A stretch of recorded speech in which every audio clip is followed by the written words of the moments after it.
All righty. Good morning, afternoon, and evening, and welcome to the Institute for Assured Autonomy, Berman Institute of Bioethics seminar series. I am delighted to welcome and introduce Abeba Birhane. She is a cognitive scientist and currently a senior advisor in AI accountability at the Mozilla Foundation and an adjunct assistant professor at the School of Computer Science and Statistics at Trinity College Dublin in Ireland. So it's a Friday afternoon for her, and we appreciate her being here. Her research focuses on AI accountability with a particular focus on audits of AI models and training datasets. Work for which she was featured in Wired UK and Time on the Time 100 Most Influential People in AI list. Birhane also serves on the United Nations Secretary General's AI Advisory Body and the newly convened AI Advisory Council in Ireland. So please join me in welcoming our speaker. Thank you so much for the great introduction. I will go ahead and share my slides. Perfect. Can you see my slides? Yes, we do. All right, here we go. I didn't know how to capture this talk, so it's very vaguely worded as from research application to downstream societal impacts. So I'll be talking to you about two papers that myself and colleagues did. Both papers are similar in that the overarching objective is to shine a light in the AI field to do critical investigation with the hope of providing empirical evidence that uncovers and shows what the field is doing, with the hope that we can use that empirical evidence to direct it in a more desirable way. So the first one is the values encoded in machine learning. Actually, this paper was published in 2022, but most of the work was done in 2009, 2020, and the first version of the paper was published in 2021. So with this paper, what we wanted to find out was to systematically study the field of machine learning with the specific attention of uncovering what the field is doing, what the field cares about. I mean, if you ask machine learners themselves, they will tell you, the field of machine learning or AI is neutral, is objective, it's all mathematical, and so on. If you go talk to people from disciplines such as STS, science and technology studies, people will point out that machine learning is not neutral. No field is neutral, but rather, it encodes the values of the status quo, and it maintains the status quo. So what we did was we systematically we created annotation schemes, encoding guides, and we looked at 100 most influential papers over 10 years that are published in two of the top machine learning conferences, ICML and NeurIPS. So we looked for authors' affiliation. We read around the justification that these authors provide for carrying out the work, and we then identified the values that these researchers identified as most important, and we also looked for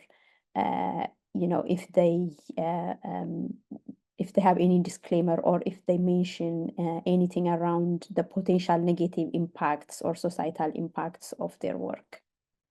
So I'll just explain a little bit what we mean by justification. So we have what we call justificatory chain. So we looked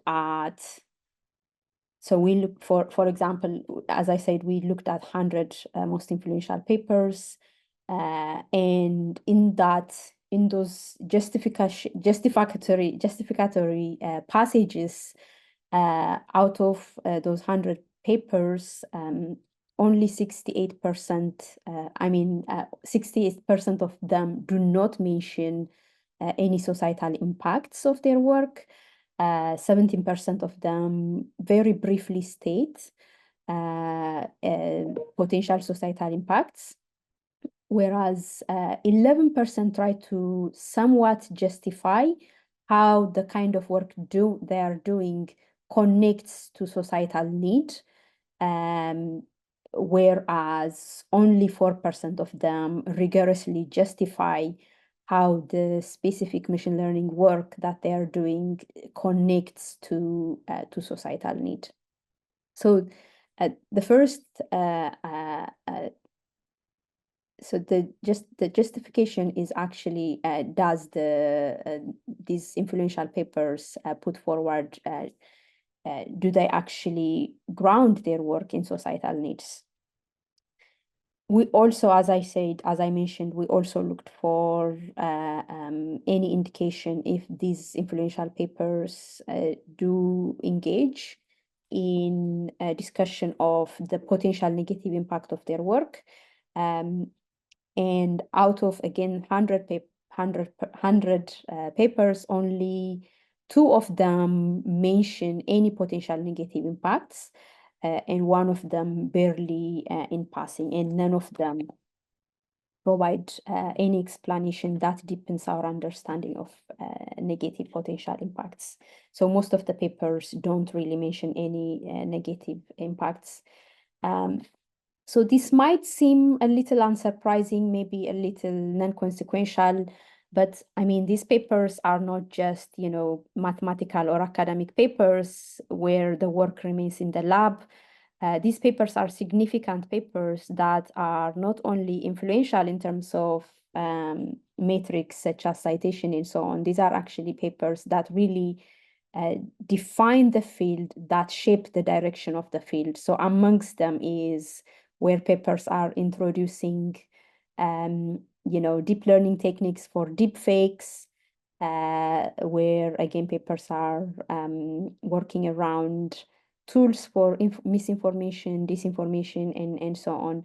And now, years later, now we know that out of all the deep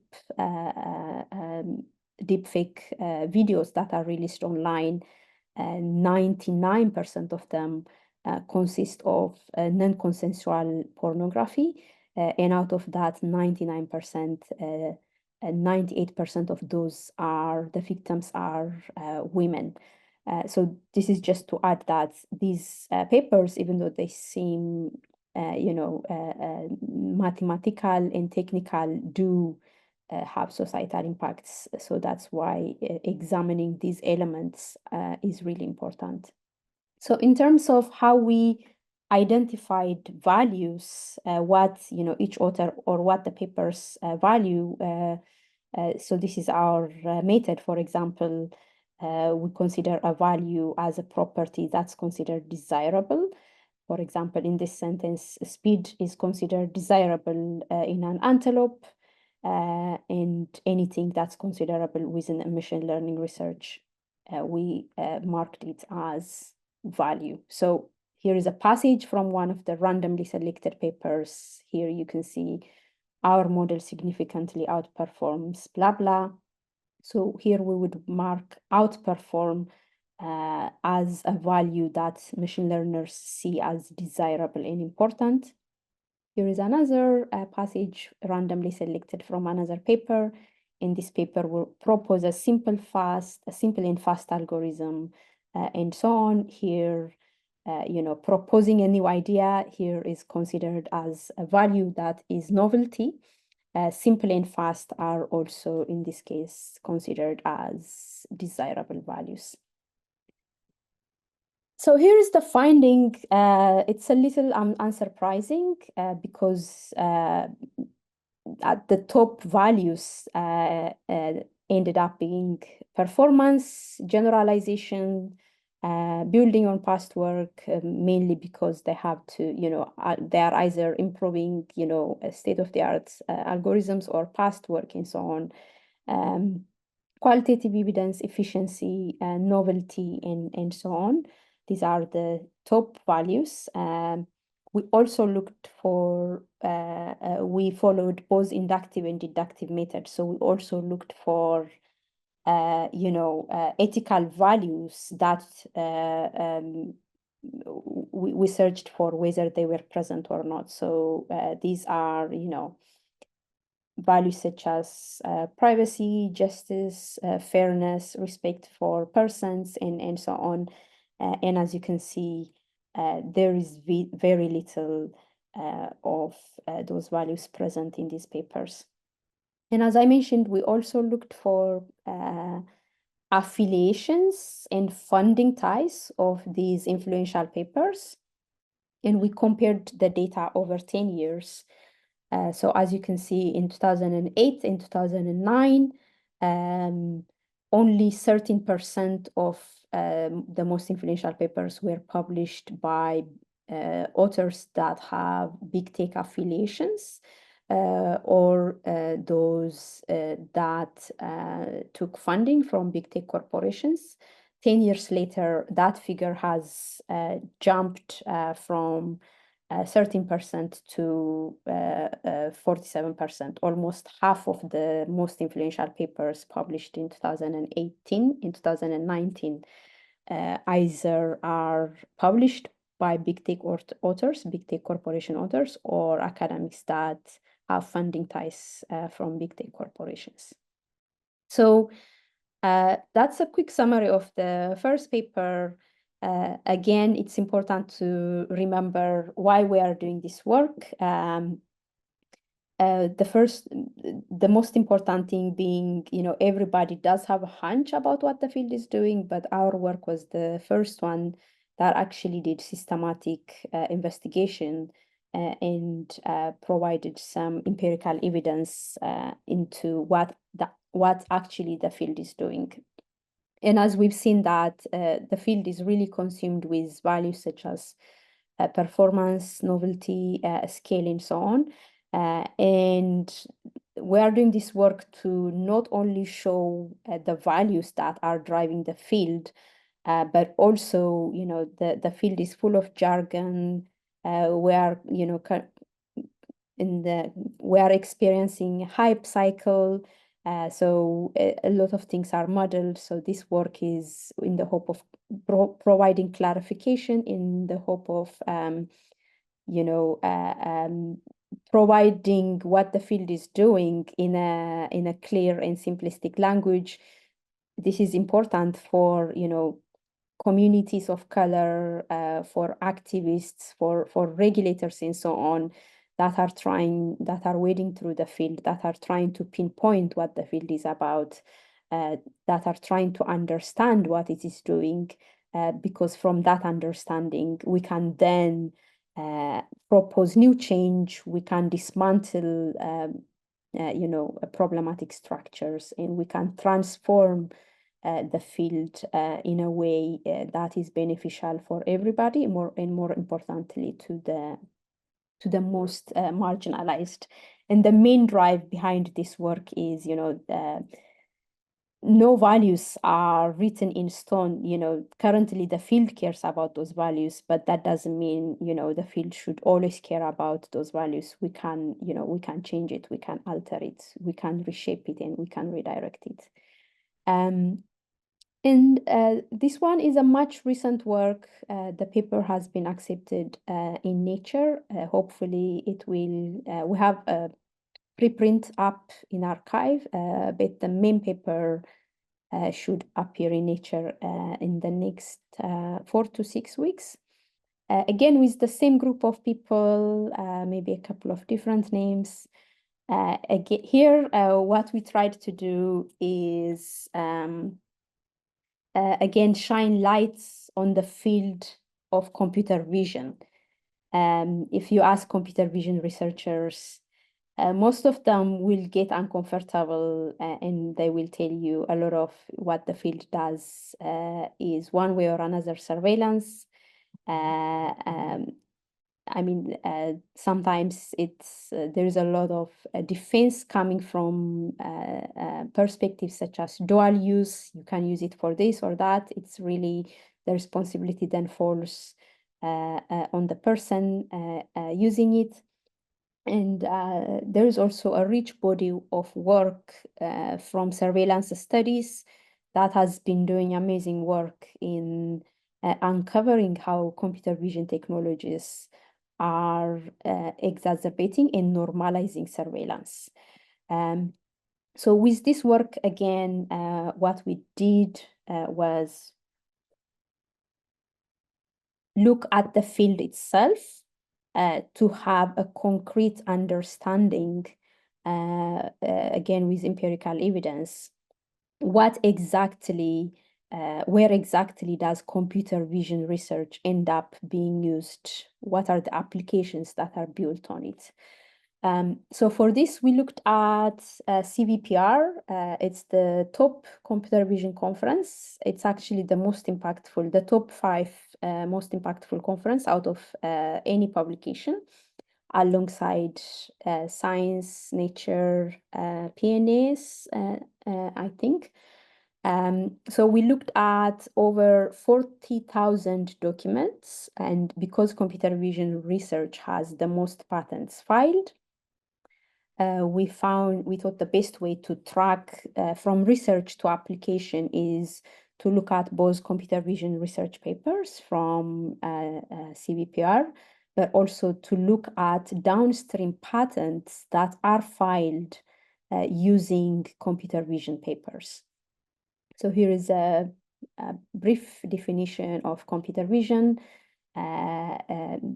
It's computational calculations, sorting, classification, prediction, and so on from data that is image data or video data. And the idea is to understand the visual world, to measure it, to map it, monitor it, and so on. This is a very high level definition of computer vision. But most importantly, AI for sure has strong ties with the military, but computer vision in particular is a technology that really emerged within the specific context of the military. It was heavily funded by DARPA. A lot of the benchmarks that were developed, a lot of the norms and practices come from the need of the military, for intelligence gathering, law enforcement, immigration, and so on. Even though we have moved from these specific military objectives, the field still, computer vision still heavily remains influenced by these military histories, also current funding ties as well. So again, if you look at, this is just highlighting some of the papers that were presented at last year's CVPR. If you kind of zoom out and look at CVPR to get an understanding, an idea of what the field is doing, you will get an impression that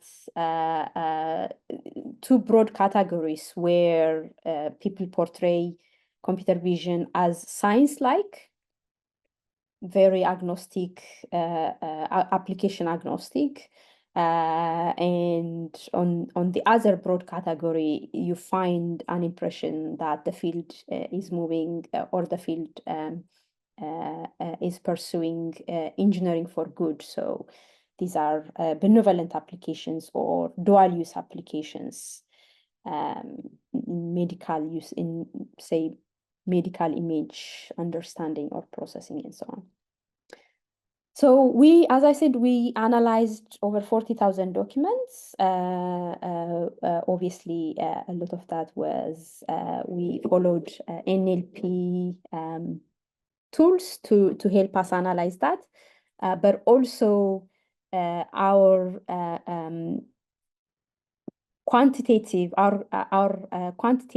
approach was informed by qualitative methods. So first, we qualitatively annotated 200 documents, 100 papers, all randomly selected, and 100 patents.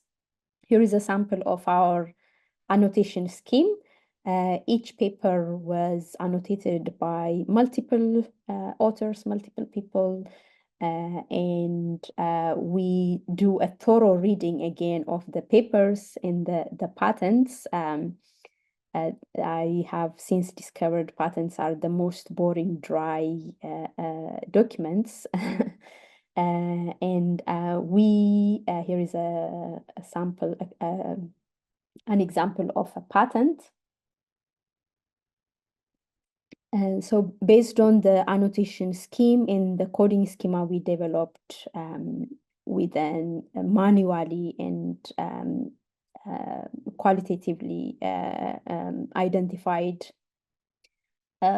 what are these tools used for, what kind of data is gathered, and where are these technologies applied in general. So we had, again, extensive annotation manual in identifying recurring important themes. Here is just, again, another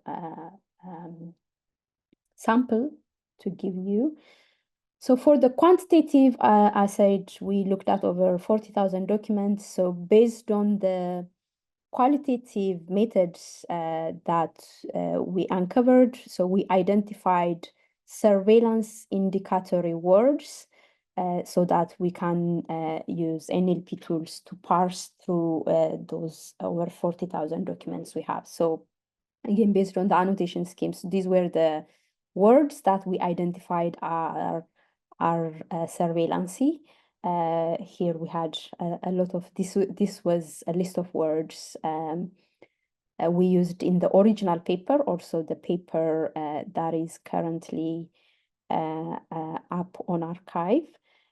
However, the paper went through radical revision during the Nature review process. So we had to justify how each word is actually surveillance related or surveillance indicatory. So we had to randomly identify 10 patents, 10 papers, and find these words within those sentences. And out of the 10 documents, say if, for example, if apartment is used in only 9 out of the 10 documents in a surveillance way, but one of them in a not surveillance way, then we would discard that word. So we started with this, but with the final version of the paper, these are the only words we identified or were associated with surveillance. So then we arrived, so, well, obviously a lot of computer vision research and paper is used for surveillance, unsurprisingly.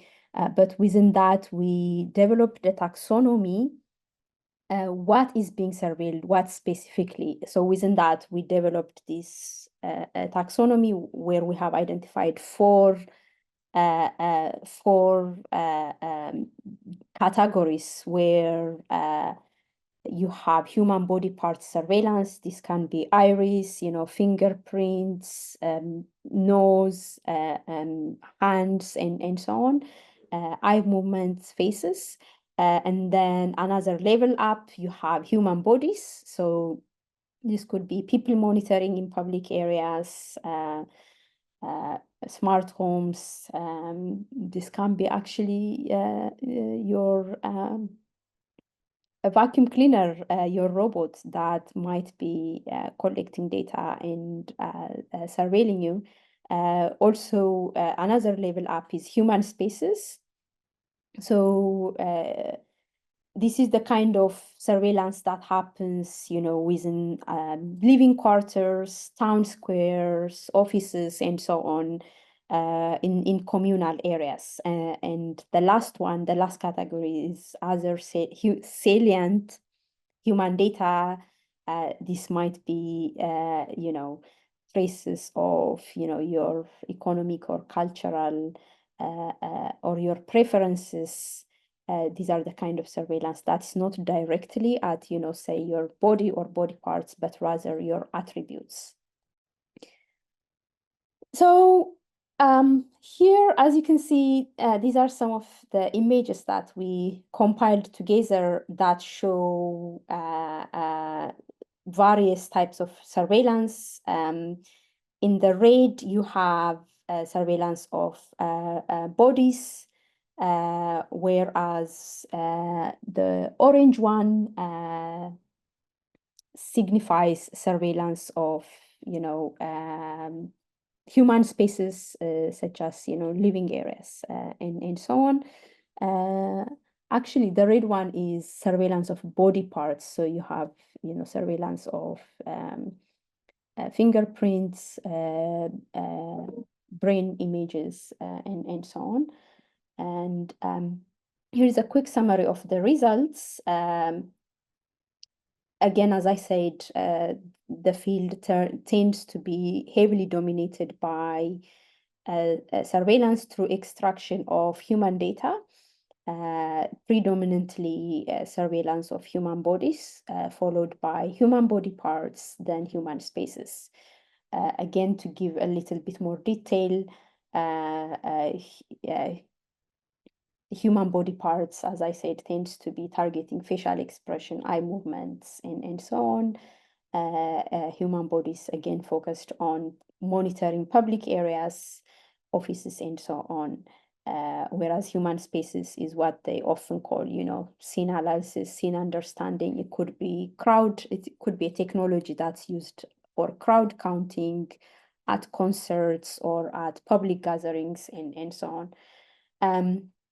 Comparing the extent of surveillance between computer vision papers versus computer vision patents or patents that were filed using computer vision papers. As you can see here, there is not much of a difference. Human bodies still dominate both within surveillance of human bodies dominates both within computer vision papers and patents, followed by human body parts. 35% of the computer vision papers were about surveillance of body parts compared to 27% in patents. Human spaces comes very close next to that, the third category. We have 18% of the papers focused on surveillance of human spaces compared to 16% within patents. And we also found that some papers or patents will say they are collecting data, but not necessarily not necessarily say or explicitly state what kind of data they are collecting. So in that case, we've left it as unspecified. As you can see, 9% of that is 9% of it is unspecified in computer vision papers compared to 13% in downstream patents. So our team had two of them were computer vision researchers, and some of us work adjacent to the field. I myself have familiarity with the field since my work revolves around audits of, vision data, image data, multimodal data sets, and so on. So we do have a hunch that the field is moving, the field is evolving. So we also wanted to look at we wanted to look at the evolutionary, the evolution of language usage within the field. If you look at papers and patents from the 1990s, they would very proudly and very clearly tell you that it's for surveillance. But, after 2000, 2010, even since as surveillance became a dirty word, you find that there is efforts to obscure the fact that a given paper or patent is about surveillance. So as you can see here, back in the 1990s, papers were very general. They were about, indexing, sequencing, recovery, and so on. Whereas words within the 2010s paper were much more specific, much more targeted at, people or individuals, as you can see by action, person, semantic, video, and so on. So as the field evolved, as the field moved, it has also become so targeted at people-focused surveillance. Here, what we looked at was compare, again, looking at the evolution of the field from the 1990s to 2015. As you can see in this purple and gray graph, for example, in the 1990s, the number of papers that were used in surveillance patents and the number of papers that were published but not used in surveillance patents was the same. Whereas in 2010s, you see that out of all the papers that were published, the number out of those that end up being used in surveillance patents goes up, increases by 5 times. And here in the pink graph, back in the 90s, you have, under 50% of the papers or the patents were used in surveillance, whereas in 2010s and 2015s, that figure has jumped to around, 75, 80%. We also looked at, which countries are producing the most surveillance paper in patent.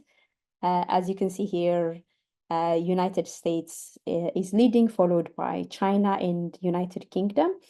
The gray and the purple bars show out of the total number of papers and patents, how much, what percentage of it, and that it compares it with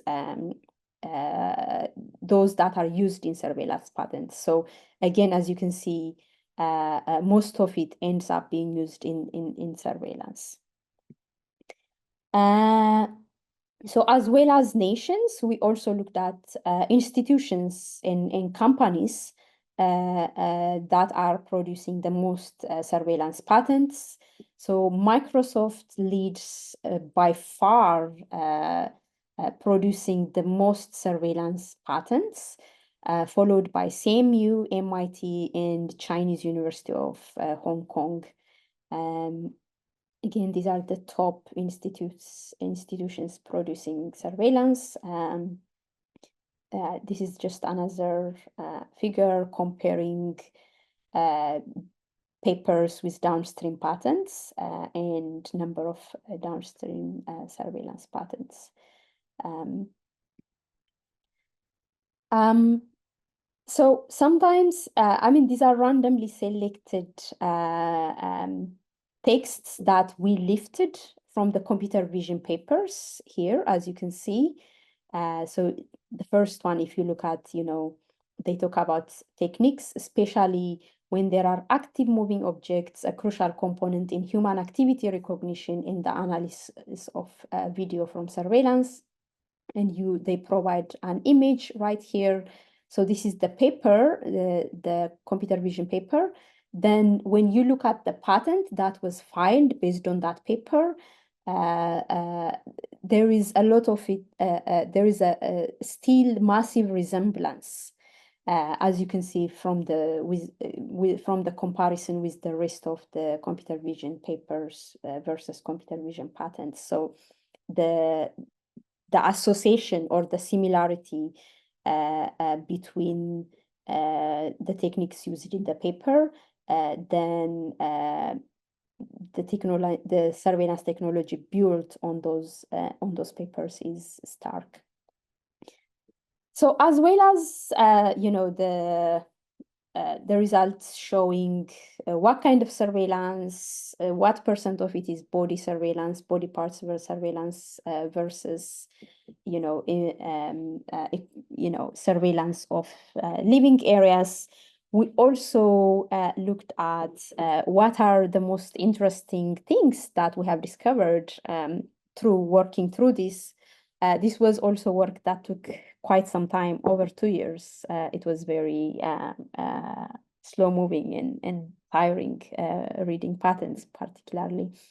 And what we found was that papers, both papers and patents, especially after 2020 or 2010s, they really the language really has changed to obscure surveillance. There is a great usage of obfuscation of surveillance. So almost all papers and all patents refer to humans as objects. So people are categorized in the same category as, physical objects and other things. And most of the time, you would be reading an entire paper and an entire patent, and they will not mention that. They will mention there is data gathering, data analysis, and so on. But they will sometimes not say what kind of data,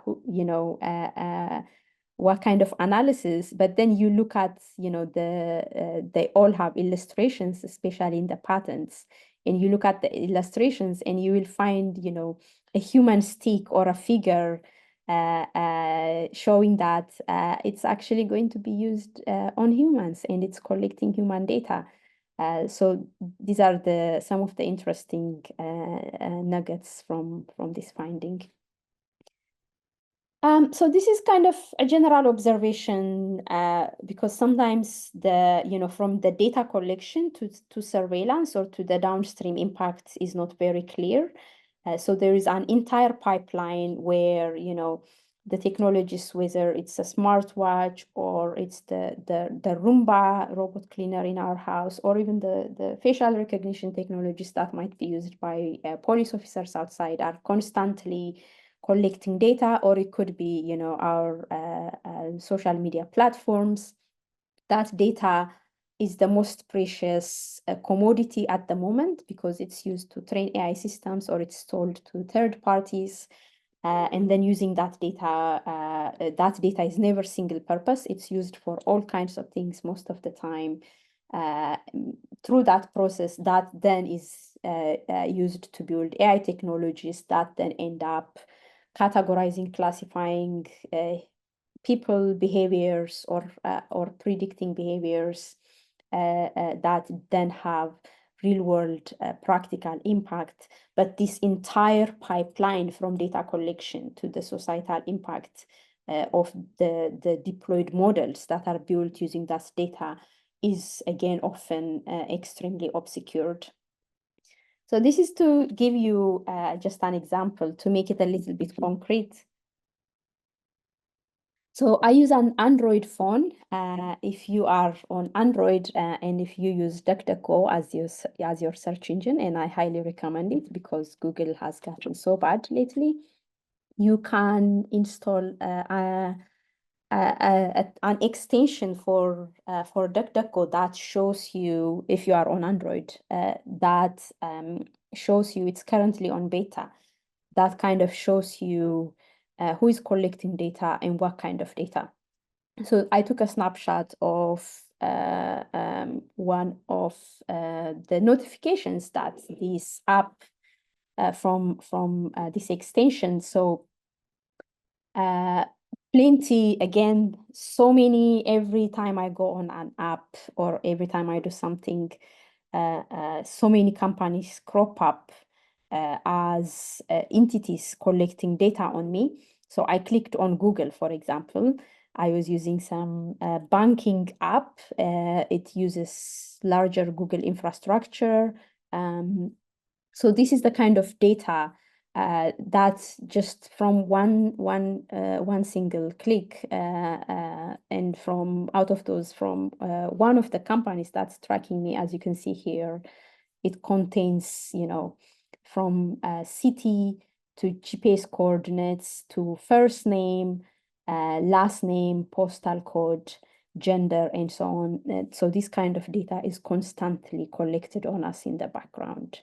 Then that I say is then kind of feeds back into the entire loop. And to make, again, the societal implications more concrete, facial recognition is often considered as, the most representative of computer vision technology. And within facial recognition, we've seen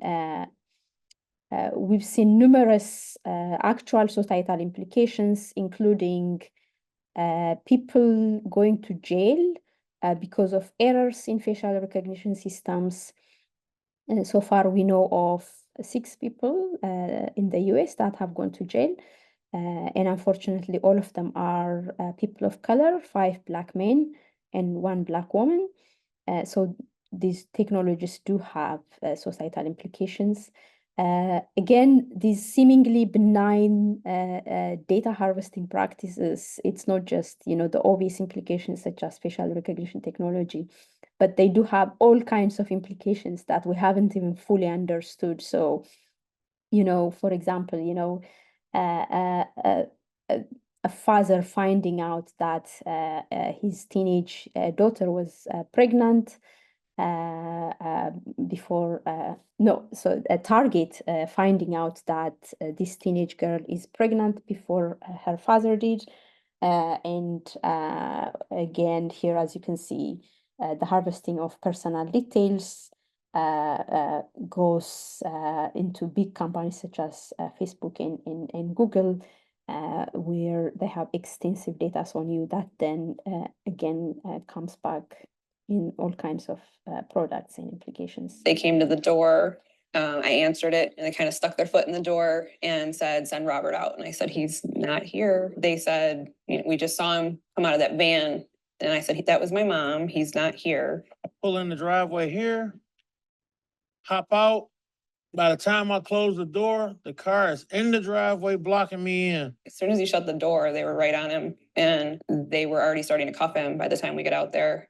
I was completely shocked and stunned to be arrested in front of my daughter, in front of my wife, in front of my neighbors. I can't really put it into words. It was one of the most shocking things I ever had happen to me. So when we get to the interview room, a detective turns over a picture of a guy and he's like, "So that's not you?"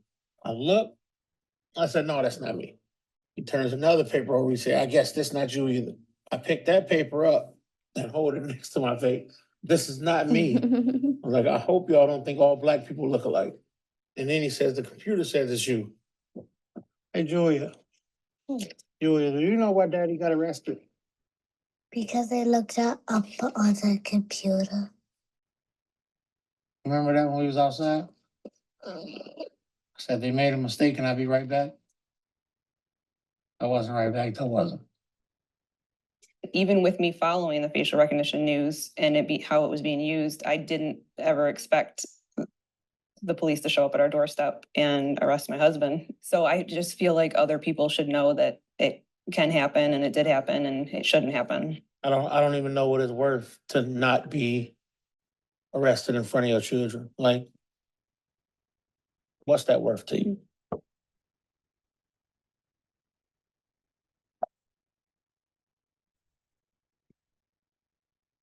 So that is just to bring home the message that, you know, the downstream implications are not just abstract, but rather, you know, concrete on real people, and not just on individuals, but also they have massive implications for how society is organized, and they alter the fabrics of society itself. For example, due to surveillance technologies, more particularly face recognition technology, it has implications, what surveillance studies called the chilling effect, where people tend to be to do less demonstrating, where there is fewer dissent, because of, you know, facial recognition system or surveillance technologies were making it possible to identify the leaders of,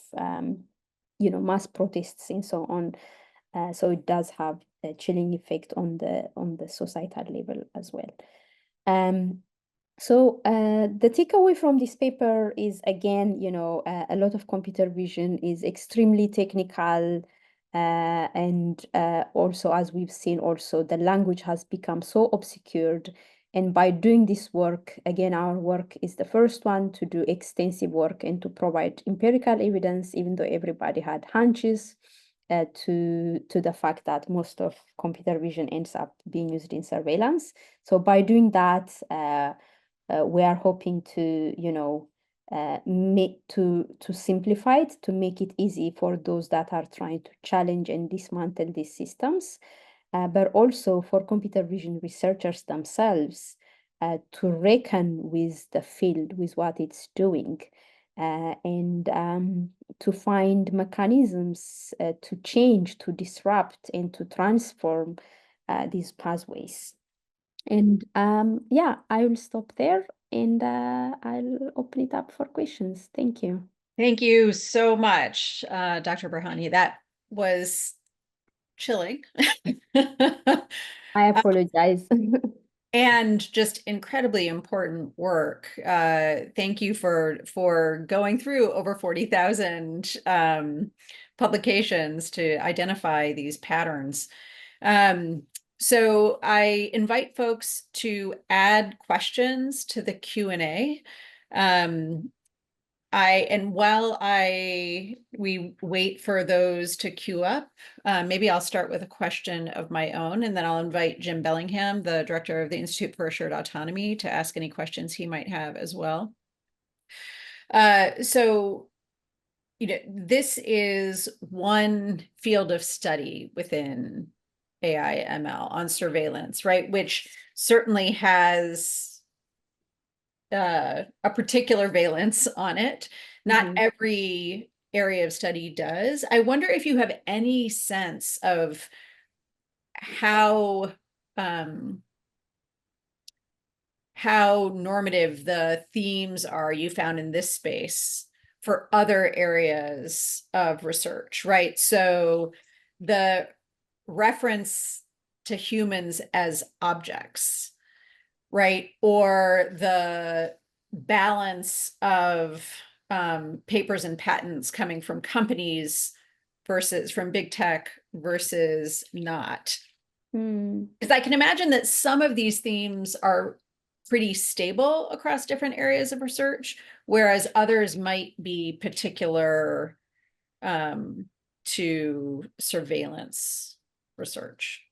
Yeah, I imagine, you know, in terms of, you know, funding ties and corporate authorship, obviously the AI field will be leading in this space, but I don't think it's particular specific to AI. I'm sure across discipline, this is common. Whereas when it comes to, you know, language such as referring to people as objects, my thinking is that that is very specific to computer vision. I'm not sure other fields actually refer to people as objects. I'm not aware of that. I would actually want to test that hypothesis. Yeah, yes. Given my experience, I think it's worth some study. Like for the countries leading the papers, I imagine US is probably leading across most areas right now. No, Jim, you're shaking your head. No, this was something that I was kind of surprised by, right? Oh. If you were going to look, for example, at the patent literature, Mhm. the Chinese patent literature sort of in general in AI outstrips the US. And so I was a bit surprised by those numbers and the relative ranking. There was a big discussion of this at a South by Southwest that I went to. I guess it was a couple years ago. It was very enlightening because the panelists were venture capitalists that worked in both China and the US. And they talked about the differences in attitudes towards AI in those two countries. And the quote that kind of summed it up was that the US was in the Black Mirror phase of acceptance of AI, whereas China was in the Star Trek phase. So in other words, the US were increasingly suspicious of people having our data. It comes up in conversation, fairly frequently. And China is much more forward-leaning on it. And it reflected on also their perceptions of implementation. So their comment was, and this was a couple of years ago, but their comment was, if you wanted to see what was going on in AI, what the future of AI, you wanted to be in US labs. But if you wanted to see implementation of AI, you went to China. That the implementation, particularly in the surveillance side, was much higher. So I'm actually really surprised by those relative rankings of the numbers in your papers. I'm not disputing that. I'm just saying that they don't really align with a lot of the conversations that we've had. So. I do have a question which revolves around, your comment that more and more of this work is moving to industry. I think it's connected to another topic, which is we do a much better job of protecting our data when the government is managing it. So there's a lot of protections on moving in the US and moving data around between, for example, agencies. And those protections all go away when you go to the commercial sector. And there's been a lot of discussion about the fact that government kind of works around those protections sometimes by going and having a commercial vendor in effect provide them with a product which they couldn't produce themselves internally. But it kind of highlights, are we, should we be thinking about some sorts of frameworks in the commercial sector that reflect those protections that we try to build in, at least, in the governmental side. So I don't know. It's yeah. So we have a very strict definition of we don't really delve into data protection. We really define surveillance based on surveillance studies literature. I mean, you can have technology, you can have facial recognition technology. That's not surveillance. You can have, a Fitbit that is not actually surveilling you. So the way we distinguish what's surveillance from what's not surveillance is the data transferred to third parties, or does it remain within your control, like maybe your personal server or whatever? If that's the case, then it's not about the technology, it's about how the data is controlled. So it comes back to the data. Yeah. So from that perspective, whether it's industry or academia, we actively looked for that. We haven't found a single patent or paper that actually has that kind of data protection mechanism. So as far as our study is concerned, all that is surveillance, even though it might loosely have data protection amendments, and it might somehow be protected by, regulations such as GDPR or the AI Act, as long as the data doesn't remain within the individual, then based on our definition, it's surveillance. Thank you. So we have a question in the Q&A from an anonymous attendee. Thanks very much for your excellent presentation. Do you have thoughts on the increasing use of what may be seen as intellectual and community property to produce a tremendous amount of commercial products and patents? Clearly, this isn't unique to the AI development in the broader tech development space, but it's very much on the surface. Again, I mean, intellectual and community property to produce a tremendous amount of commercial products and patents. I mean, so this paper really specifically is focused on connecting research to application.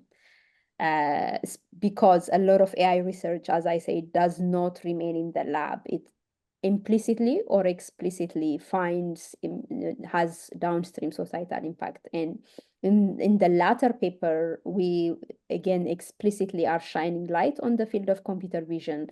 Again, you know, whether it's the intellectual, the academic community or industry, our focus is, you know, what is it used for? Is it surveillance? And again, an overwhelming amount of both computer vision work, academic papers and patents do end up being in surveillance. Great. I'm afraid we are at the top of the hour, so we're going to have to wrap up. But thank you again for your really wonderful seminar. And I really appreciate you joining us on a Friday afternoon. Yeah. Thank you for having me. Have a great So many afternoon. questions I would love to ask. It was a very thought-provoking lecture. Thank you. I appreciate that. Thank you. All right, Have a great wonderful weekend, afternoon. all. Bye. Thanks, everyone. Take care.